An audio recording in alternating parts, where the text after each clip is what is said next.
Sol, how are you today? Good, Anthony. How are you? Good to see you. So great to see you. And I think I'm just thinking now you're the first neuroscientist to come on the Joyful Mates podcast. So I'm delighted to have you on as a guest. Well, thank you for having me. It's silly to think of myself as a neuroscientist this early on in my career, but I appreciate it. You're welcome. So just to bring the listeners up to speed, can you share a bit about you, your background, and maybe a story? Yeah, absolutely. So, hi, my name is Sol. I met Anthony when I was interning at me&my Wellness during my time in Sydney, Australia. I was studying abroad during my undergraduate career in Boston University. I recently graduated this past May with undergraduate degrees in psychology and neuroscience. And right now, I'm currently working as a research assistant at a nonprofit that reviews clinical effectiveness and effectiveness of drugs hitting the market. And why I kind of got into this space and wanting to kind of focus on neuroscience and psychology really stemmed from the fact that when I was around 14, 15, my dad had a TIA, and that kind of really made me aware of how big a role the brain plays in our life, in the way that we act, in the way that we think, in the way that we're able to live in a really fulfilling manner. And that just made me really want to piece together the puzzle as to what is out there in the brain and what we don't know about it and how I can contribute to this amazing field. Awesome. I'm so glad you're in this field because, with the time you spent with me, I could see your passion for the subject matter. And so, yeah, I'm delighted to have a neuroscientist on the show. And let's get underway with the first question I have for you. And it's what is happiness to you? That's such a loaded question. I feel like happiness is one of the scariest emotions to kind of approach, especially in this field. But I think happiness, to me, when I think about it, is just being very fulfilled within yourself and fulfilled with your surroundings. I think it's reaching a state of mind and being in which you're kind of okay with just coasting at where you are, and you're not worried about, stressors that may be worrisome to others in a more, stressful environment. So I think happiness is really a state of being. I think it's not as transient as others believe. It's not just an emotion that can come and go. I really think that it's a state that you can kind of achieve after work and, taking time for yourself. Fantastic. It's the first real, I guess, deep thought provoking response I've had. I love it. I actually really resonate with what you shared there around fulfillment because I certainly can relate to that in terms of having a previous career in corporate and noticing that I wasn't as much as I was getting paid well and everything and enjoyed the travel and seeing the world and enjoyed the work. I was actually enjoying the work I was doing. It was just this little bit of emptiness that I felt within me. And I think the emptiness was really the heart, and the heart was singing about, you love health and wellness, and you need to get out there and share this with the world. And ever since I took that step, my life's been so much more fulfilled in terms of entering this field and doing what I love every day. So I really love how you've shared that it's, it comes from within and it's a sense of fulfillment. And so my next question for you is what brings that fulfillment to you? What Yeah. There's so many things that bring it. And I think what's so, I feel like, beautiful about it is that it's not necessarily that you can kind of pinpoint, okay, this is what brings me happiness, because it can bring me happiness one day and the next day it might not be the thing that I want to do. For example, I love, to, take care of my body, and I love to work out, but some days that's not what I necessarily need. But I really do think that just exercising my mind, exercising my body is really important. Socializing is very, very important. We kind of saw the negative effects that not socializing has on us during the pandemic. So I feel like after that, I've been able to kind of cherish my time that I spend with like my family, my friends, as well as with myself a little bit more. And I think that those really just help me be a lot more happy and a lot more grateful for what I am able to achieve each and every day. And that really allows me to achieve the happiness that I want.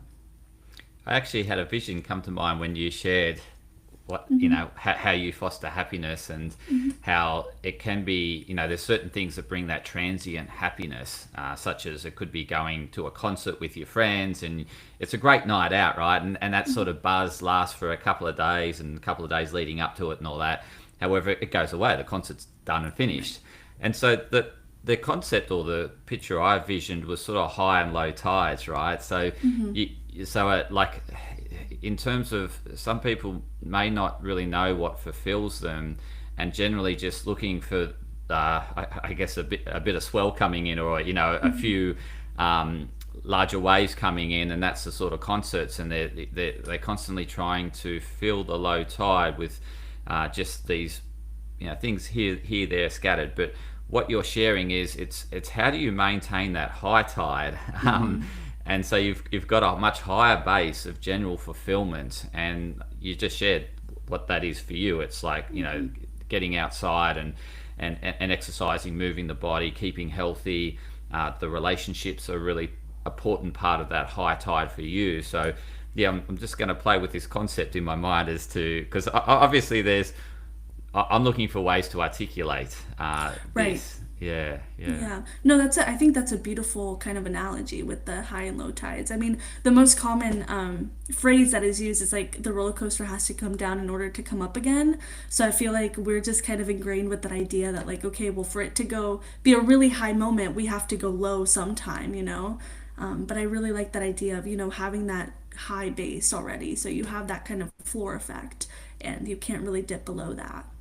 Yeah, yeah. So it's constantly putting in, like, filling, topping up to keep that Yeah.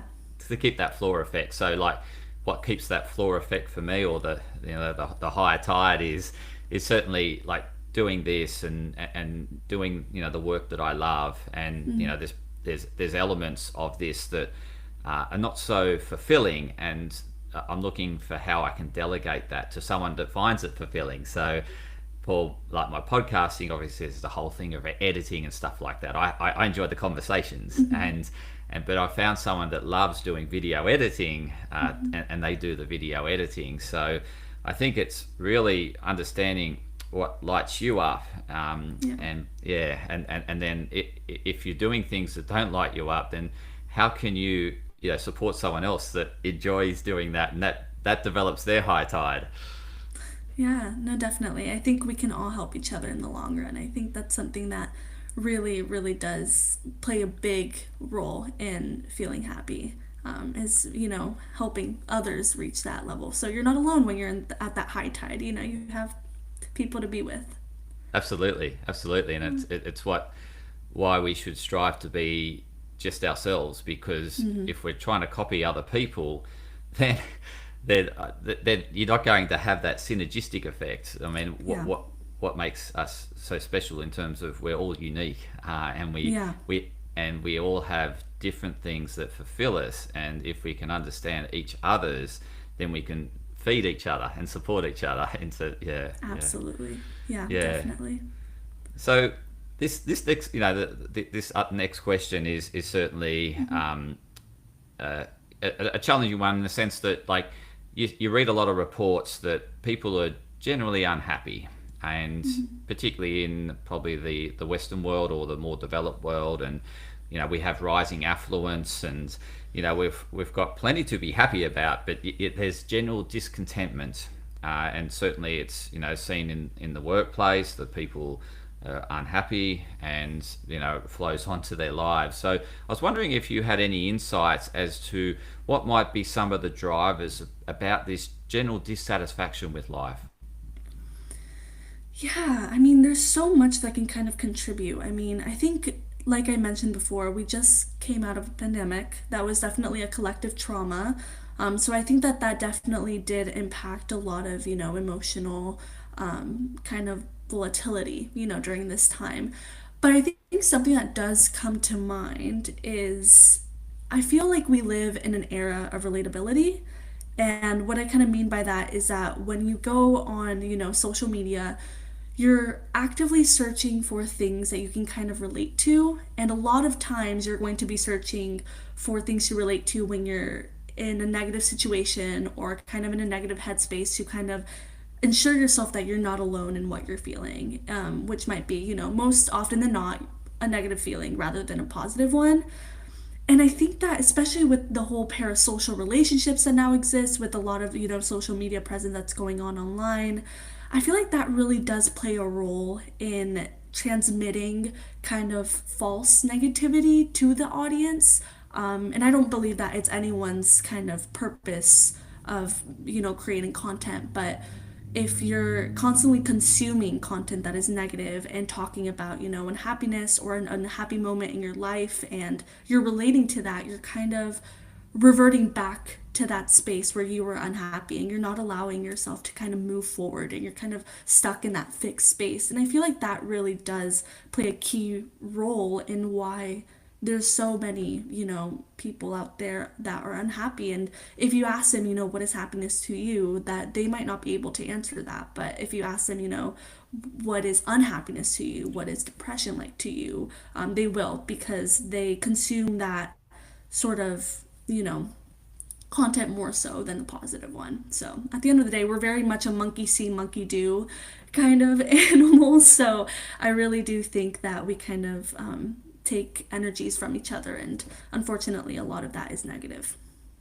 Yeah, and you've really hit on a key point here. It's that like the news, like the news feed is ultimately negative, right? Yeah. It wants to grab attention, and the best way to grab attention is drama, right? So, Yep. there's that triangle. There's the villain, the victim, and then the hero, and they just feed that triangle to create the drama effect and to grab attention, grab eyeballs, and to maintain that attention, to take them all along and read the stories and look at all and consume all the ads, right? So, Yeah. I yeah, so I totally agree, and then that drama just plays out, and people commenting on it or getting tied up and drawn into it, and as you said, it just feeds this cycle, that they then see the world as just it's bad, it's a bad place to be, like it's so everything's wrong about it. We've got Yeah. climate change, we've got wars in the world, we've got all these things going on, and like you mentioned social media, and which has made us, from a global sense, way more connected than ever before. Because I'm thinking in the past, these wars could have happened on the other side of the world, and you wouldn't hear about them, right? Yeah. It'd be yeah, Yeah, definitely. And they did. That's the yes, simple fact, is that they did happen. yeah, And yeah, you weren't consuming it. You wouldn't open up your phone and immediately be, approached with it. And there's a good and bad part, because you, on the one side, you're maintaining, yourself informed, but on the other side, it's really hard to kind of escape and disconnect from that at times. So kind of going back to that, high and low tide, I feel like you're becoming more desensitized to this sort of like negative just content and overall emotion. So you're more like at a lower tide, like your low tide is higher than it should be. So you can kind of go lower than what should be the lowest, if that makes yeah, sense. yeah. No, it makes total sense. And I'm just thinking, like I've seen this diagram of Europe, and over the centuries, like centuries, you can go back from when we started. They've always been at war, right? In terms of the land, who owns what land, and they're still at war today, right? So Europe's constantly been changing its boundaries, and like I saw this thing on LinkedIn, and it was showing the boundary changes over time, and it's just constantly morphing. And at the moment, Russia and the Ukraine are fighting over boundaries, and so like it's not as if it never existed and it's unusual. It's this type of I guess fighting in the world has always happened. It's very much that thing that it's more in front of us these days, and we actually see graphic images that really, as you mentioned, the sort of that traumatic sort of impact on us. And I think the difficult thing is that it's something really out of our control that we're focusing on. And when we focus, whatever we focus on, it expands. And so if we're focusing on things that are out of our control, we feel more out of control, and we feel more helpless and hopeless. And as you know, hopelessness and helplessness, results in depression long term if you feel that way over, and so I ultimately look at things as, what can I do about it? If there's something I can do about it, then I'll do something. And, that makes me feel like I'm contributing and making a difference. Like on the climate change piece, I'm constantly doing what I can do to support the environment. And that's within my control. But Right. for me and the government, I have a very small influence on the government. I have one vote, right? Right. So for me, it's what can I do? And I focus on what I do and make sure that I'm constantly improving in terms of having, I guess, a minimal or a coexistence, a good coexistence, a good relationship with the environment. Right. No, and it's really important for that. So in terms of, well, you just mentioned there's that, we don't want to make our low tide any lower. And so I refer to these as happiness thieves, what takes happiness away. So what are some of the thieves of happiness, or are there any misconceptions you've had around happiness that you realize that are totally untrue and sort of led you astray? That's a great question. I feel like introspectively, I really can't. I mean, there's a lot of things that can kind of strip one's happiness away from each other. It can be, people who may not have you in their best interest. It can be, moments that, you experience loss. And that's kind of what comes to mind. But I think for me, a general misunderstanding that I feel like I had of happiness before I kind of like sat down and worked through it a little bit more is that I love the phrase that happiness comes from within. And to an extent, I 100% agree. But I also think that a lot of that can come from, external sources as well. I think that, my family and friends or just any support system that have, come in my life have really aided me in kind of achieving that. And I think a lot of people get stuck with well, I can't be happy because I'm not happy. I don't know what that is. I don't know what that feels like. I don't know how to achieve it. I don't know how to search that within myself. And I think that that's a myth that you have to start from within. It's okay if you have to start from, taking up a new hobby, maybe joining, a fitness class or joining like an art class or something. I think that that is a really good first step to take. And I think a lot of people immediately stress out over the fact that it has to be internal for it to be an internal state of mind and being.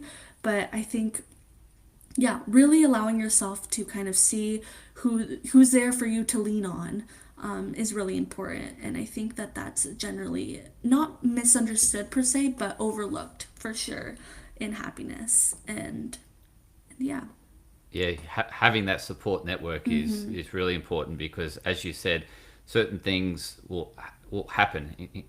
Like everyone experiences loss in life, right? So that's Absolutely. that's going to happen, and during those times, you need that support network to, just to, I guess, keep you going, and keep you moving forward. And so I agree with you. It's certainly making sure that you but to build that support network requires time and energy as well. So you need to invest time into relationships. And just on your point, because you mentioned the social media thing, and one of the social media things that it does, you say people go on there to relate, is at the same time they're wanting to look to relate, they're also comparing. So Yeah. they're seeing images of highlight reels of someone, somewhere in the world having a great time, and they're back at work, and like life's so hard and difficult, Yeah. and like I'm thinking way back before social media, we wouldn't have had these constant comparisons essentially all day. Whenever you check in with social media, you're comparing, right? Or you're trying to relate, but you end up comparing.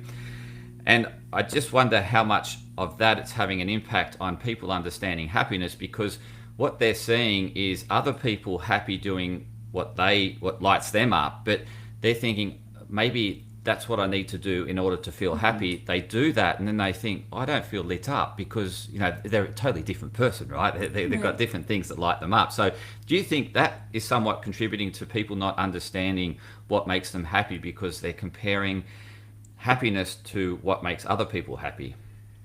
Absolutely. I think, everyone knows the phrase, comparison is a thief of joy. I really do stand by that. And I think, yeah, comparison is just so brutal nowadays, especially with social media, especially with even like platforms like LinkedIn where there's a constant share of like achievements and what someone else is doing, and it's kind of a mentality of being in a race. And if you see someone reach the finish line, you think, oh well, I'm gonna feel that ecstatic when I reach it, but maybe you're not. This isn't the race for you. Maybe this isn't what your end goal should be for you to feel that fulfillment. So I completely agree with you. I think comparison really has not allowed people to take the time to really say, okay, yes, person A is doing this. This is making them feel happy. They're currently living it up in Greece.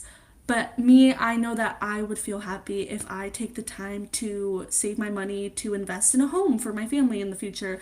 People have different goals. And I feel like if you take the time to kind of allow yourself to develop an independent mentality, away from those parasocial relationships, away from that parasocial stress, then yeah, I think people would have a lot more, a bit more cohesive understanding as to what happiness means to them, not just in general.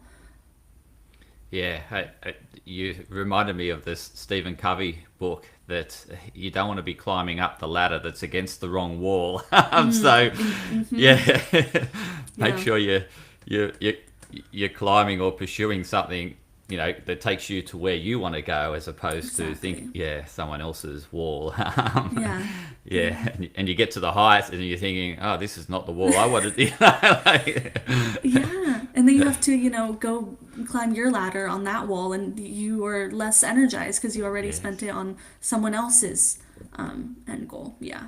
True, very true, actually. And it can create that sense of you feel more disillusioned in the sense that, well, I can't accomplish what they accomplished, but I'm still unfulfilled, and you're thinking, oh, well, maybe there's nothing that's going to bring me fulfillment in this life, like it can really, Yeah. particularly if you've done that a number of times, like constantly chasing other people's goals. My next one for you is there something about happiness that still remains a bit elusive that you'd like to know, that is misunderstood or unknown, or I'm just wondering if you've got anything curious about happiness that you'd like to know more about.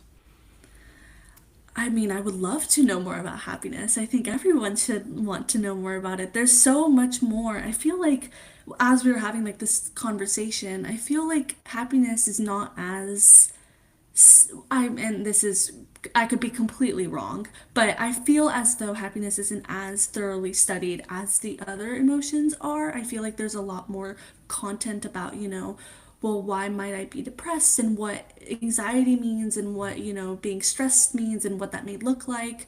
So I think I would love to know why people are hesitant to talk about it more openly. I think there's kind of like, you kind of mentioned previously that, this generation is a lot more open to talking about mental health, which is wonderful. But a huge aspect of mental health is happiness. That is just such a fundamental emotion.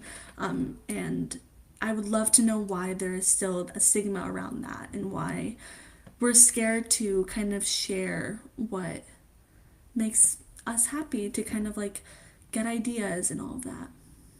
Yeah, you just sort of ignited something in me. I'm thinking like we want we're more energized to avoid the pain than pursue the pleasure, right? So I'm thinking Right. we want to get away from the illness, which means that we're focused on the illness. What we focus on expands, whereas we're not as much driven to focus on what we want.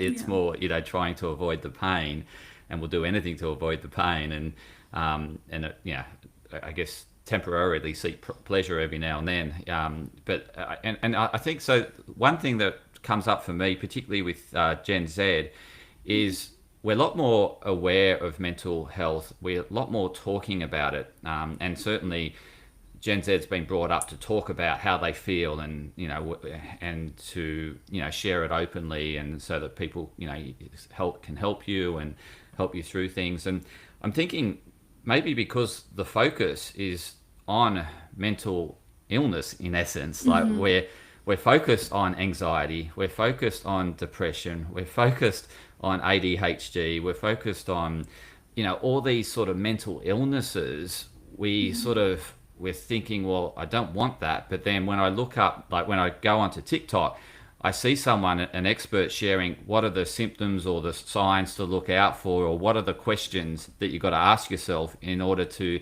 see if you're ADHD.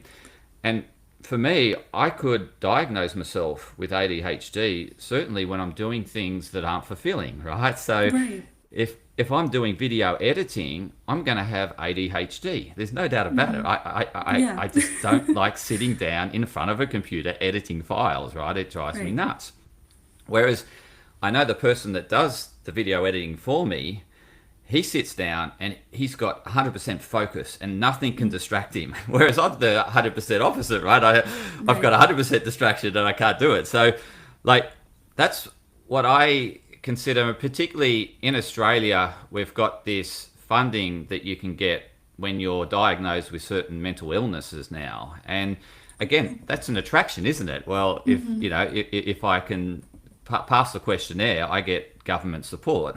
Like I'm Right. not saying that people are misusing it like that, but it can drive the wrong behaviour. And I know how to answer that questionnaire in order to be diagnosed with ADHD. It's quite easily, right? It's Yeah. and very similar to depression, right? And I think the thing is that, like, we can look at the questionnaire around depression or anxiety, and there's times in our life where we will be low, and there's times in our life where we're anxious, right? That's part of life. Yeah. But I think the other thing that makes it difficult is once we label ourselves, we attach ourselves to that label, and then that brings us some benefits being attached to that label. It may bring certain amount of support around us or attention around us, and so then we get attached to feeling that and thinking, well, if I distance myself from this label and say I'm no longer depressed, then will I lose this support network? Will I lose this funding? And so there's an element today where we are, I think, very focused on the illness, and as opposed to, as you said, we don't look at what we really want, and we're not looking at how we can get what we want. And I think if we change that, the way in which we, view mental health, maybe, then, and focus more on what we want as opposed to what we want to avoid.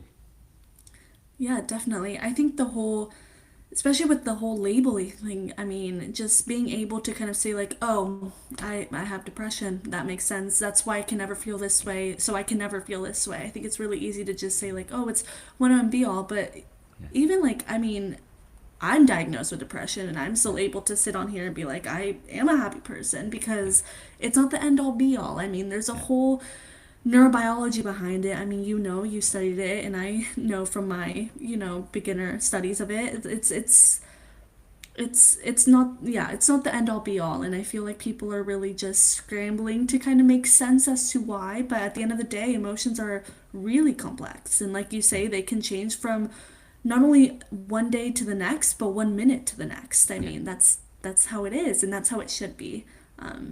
So yeah. And I think the other challenge is we have been brought up in terms of this, chasing, like wanting to get out of the state we're in quickly, as opposed to putting the work in and finding a sustainable way out. Like, so it's sort of, what's the quick fix? And I think that's also led us astray in terms of, like, a quick fix could be a drug, for example.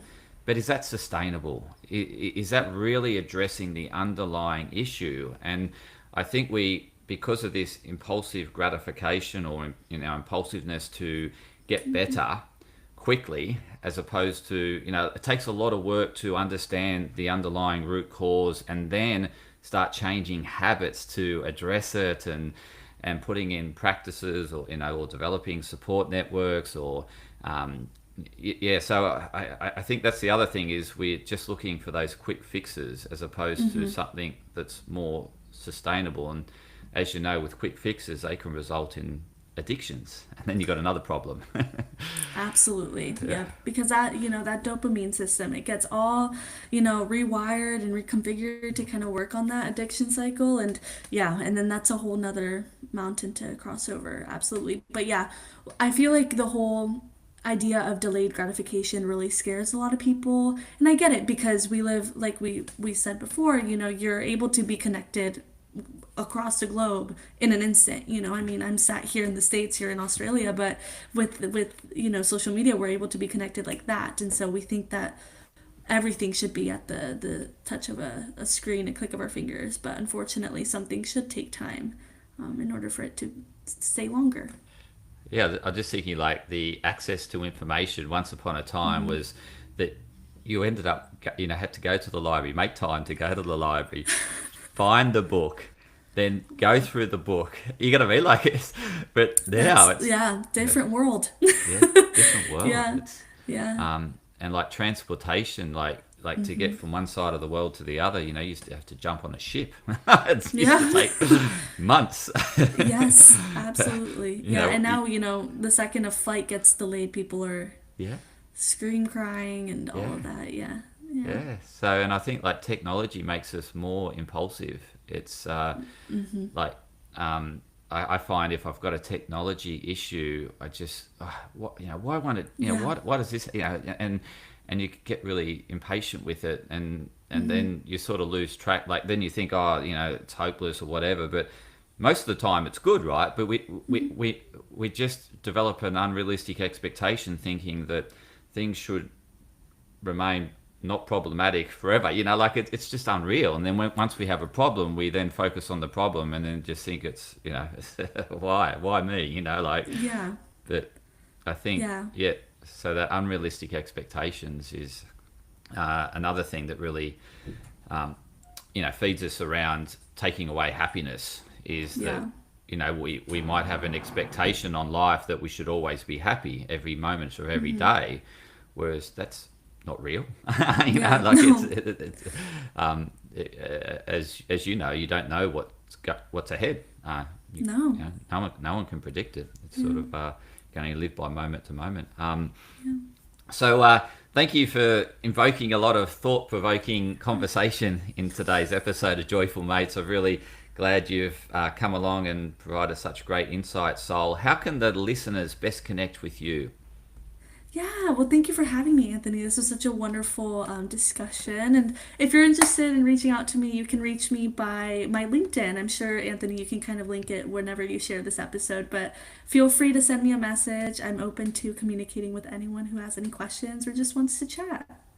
Awesome. Yeah, so I thoroughly recommend you to connect with Sol and get some terrific insights in terms of what she is researching and what she does, and go along a journey of exploring the neuroscience of the brain and getting more aware. I think, with awareness, we can then address, do actions to address things. If we don't have the awareness, then we just keep doing the same old things. So, Exactly. yeah. So if we want to, discover or create more happiness in our lives or foster more happiness, then we want to obviously realize that we don't have it, or it's not we don't have the high tide, we've got the low tide, Yeah. and to connect with people that can help bring about and foster that happiness with you. So if there's others out there that would benefit from this insightful discussion with Sol, please share the episode. I'd love you to get it out as far as wide, because it's all about helping others help find more fulfillment in their lives. So thank you, listeners, and thank you once again, Sol. Thank you, Anthony. Thank you, everybody, for listening.